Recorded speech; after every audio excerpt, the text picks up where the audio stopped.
Our world, Cairos Prime, had always been a symbol of power and pride across the galaxy. For centuries, the Kyrians ruled the stars with unyielding might.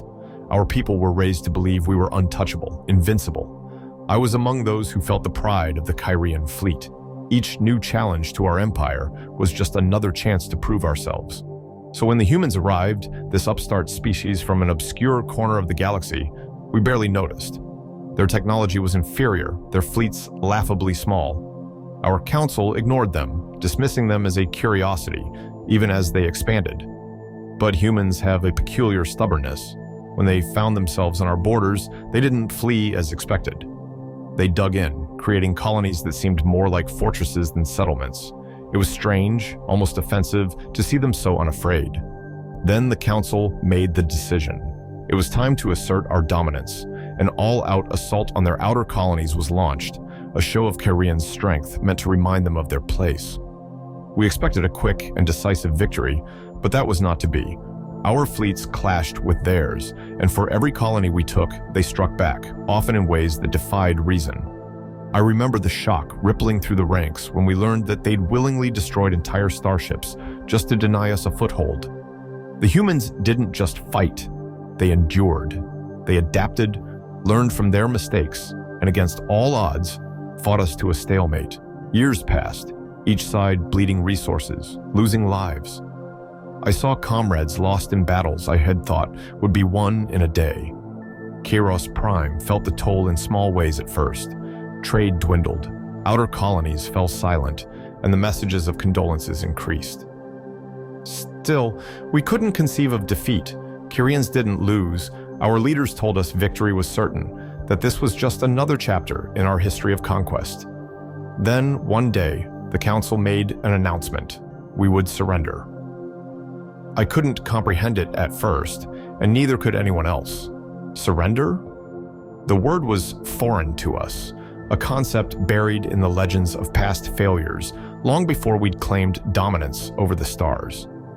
At first, we thought it was some kind of tactic, perhaps a feint. But the truth hit us like a physical blow. Our leaders had no choice but to accept the human terms or risk total annihilation. The humans had outmaneuvered us at every turn, outlasted our fleets, and now circled Cairos Prime itself. The day we thought would never come had arrived. In the streets, the air was thick with disbelief and despair. Our pride, our spirit, our very identities seemed crushed. I wandered, watching my fellow Kyrians, their faces hollow and gray, as if a part of them had died with that announcement. Our government tried to reassure us, promising that the humans would honor the terms and avoid cruelty. But we'd all heard the rumors from captured colonies, executions, forced labor, entire cities dismantled. How could we believe them? The human fleet arrived on schedule, casting shadows over our cities that felt like the weight of doom itself. They didn't communicate, they just waited, circling in their thousands, reminding us of our vulnerability. We watched, powerless, as our leaders boarded the human flagship, carrying the symbols of our empire to be surrendered. I watched the live broadcast, expecting to see our leaders humiliated, paraded in chains, forced to grovel. But what happened next was strange. The humans offered them a document, something they called a treaty. They didn't gloat or make a spectacle of it. Our leaders simply signed, then swore an oath. Nothing elaborate, nothing humiliating. It was a simple, almost respectful exchange. The occupation began the next day. Their massive warships hovered above our cities, a constant reminder of their dominance. We were terrified, expecting horror stories to unfold. Yet, something curious happened. From my window, I watched a human soldier stop to help an elderly Kyrian who had stumbled. He didn't shove her aside or ignore her. He picked her up gently, even gave her a nod of respect. It was such a small gesture, but it sent ripples of confusion through the crowd. Whispers spread, each story of kindness, mingling with our fear. The humans didn't match the monsters we'd been taught to expect, but we were still wary. Could they be manipulating us, lulling us into a false sense of security? Each day felt like walking on a blade's edge, waiting for the moment the humans would show their true colors. Part of me wanted to believe they might be different, but how could we know? The only choice was to wait, holding our breath and clinging to whatever shreds of hope remained. Days after the surrender felt surreal. The human occupation was efficient, almost methodical. Their massive warships still loomed above us, a constant reminder of our defeat. But they weren't the chaotic monsters we'd feared. They didn't loot, they didn't destroy for sport. They simply set up outposts, checkpoints, and started communicating with local leaders. I went back to my routine. Like many others, though, I felt like I was moving in a daze. My role as a minor government official meant I'd probably be reporting to some humans soon, and I dreaded it. What would they demand from us? The stories of terror from the outer colonies lingered in my mind, making me question everything I saw. Then came the summons, a directive to report to the central office. I half expected to be thrown in a cell, interrogated, or worse.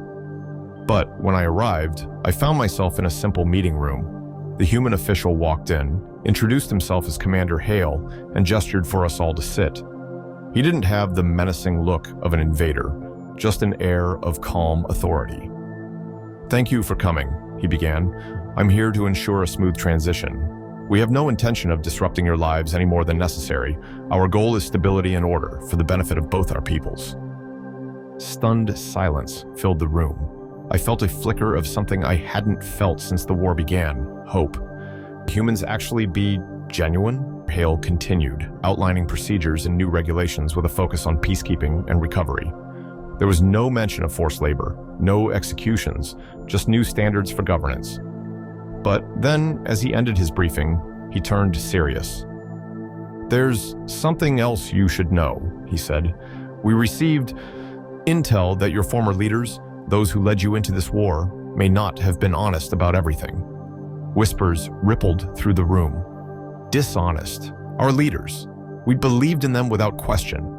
They'd told us we were the strongest, the victors in every conflict, and that humanity was a threat to our very existence. But Hale seemed to imply otherwise. I couldn't hold back.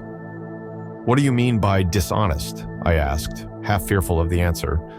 Hale's gaze softened. "Your leaders knew they couldn't win.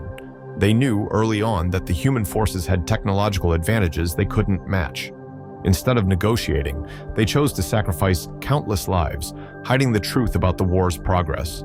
They built up propaganda to justify the losses, to rally you all to their cause. But in reality, they were simply outmatched." The room fell silent as the weight of his words sank in. Anger, disbelief, betrayal, all of it churned inside me. Could it be true? Had our leaders lied to us from the beginning? The casualties, the lost colonies, the families torn apart, all of it had been for nothing? After the briefing, I wandered the streets in a daze. I wasn't alone. Others, too, seemed lost, as if grappling with a reality they could hardly bear to face.